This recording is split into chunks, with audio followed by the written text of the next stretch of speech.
Thank you, Francesca, and good morning, everyone. Really pleased to be here to talk a little bit about my take on strategy, I guess, and why it can be quite challenging in professional service firms. And I should start by saying, Francesca, your point there around easy to talk about, hard to do. I think strategies it's much more an artisan craft than a sort of lofty academic pursuit. And too many of the strategies that I read, are sort of a mix of PhD thesis and work of fiction, and they're not really grounded in reality. They do make a compelling read, but they're sort of dislocated from the firm's competitive position. So for me, what's at the core strategy, and for me, at the core strategy, it's about making choices about the allocation of scarce resources to create this thing we call a sustainable competitive advantage. So that thing about choice sits at the core strategy. What we do and what we choose not to do is really tough in professional service firms. It's tough because of all of our stakeholder constituencies, all of the dimensions of what suits one constituency doesn't suit another. But it's really important that we strive to do that. And I guess one of the sort of acid tests of how you know you've got a strategy is when you're prepared to say no to great ideas that don't fit. And many professional service firms are really bad at saying no to great ideas that don't fit. So really, this is all about coherence and alignment. And as Jim Collins said, great strategy really it's 1% of vision, and it's 99% of alignment. And my job and the work I do, and I suggest to you, your job in the firms you lead, is to make things more simple, not more complex. Anybody can make things complicated. There's a real skill in making things simple. So in striving for simplicity, I tend to focus just on four questions. Two of them come from the sort of Lafley and Martin playing to win work, which I think is really interesting. And you probably see a copy of the book behind me on my side, which I use quite a lot to refer to.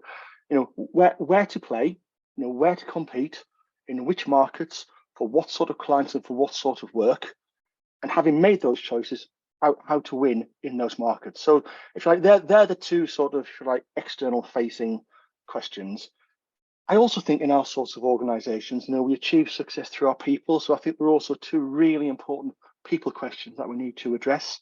The first is why join? Why would anybody join us? What's our sort of value proposition?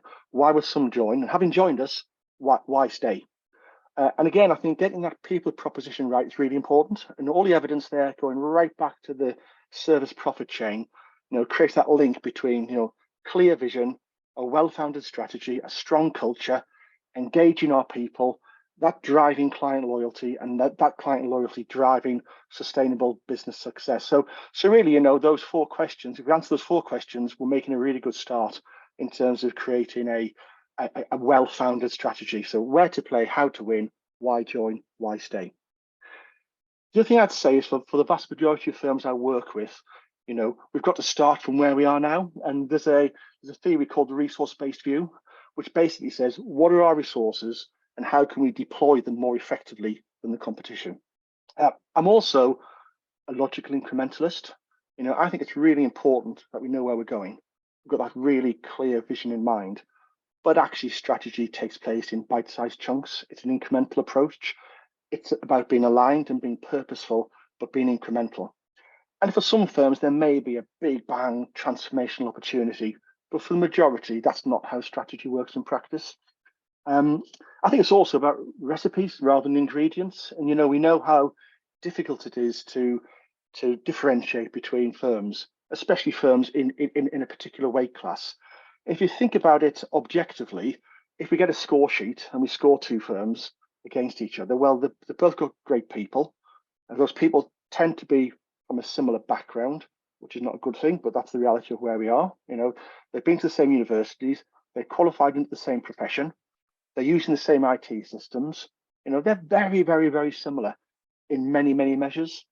Often the big difference I see is culture, and through culture, leadership. It's that's the secret ingredient firms have.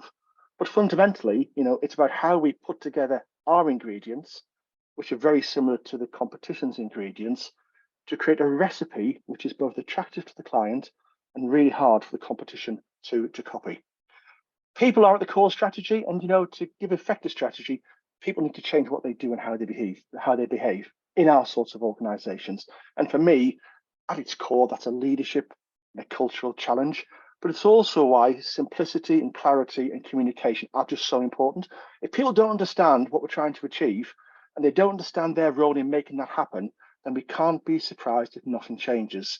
So in that sense, change, the ability to affect change, is at the core of the strategy. And my view, my strong view, is change is a leadership, not a management issue.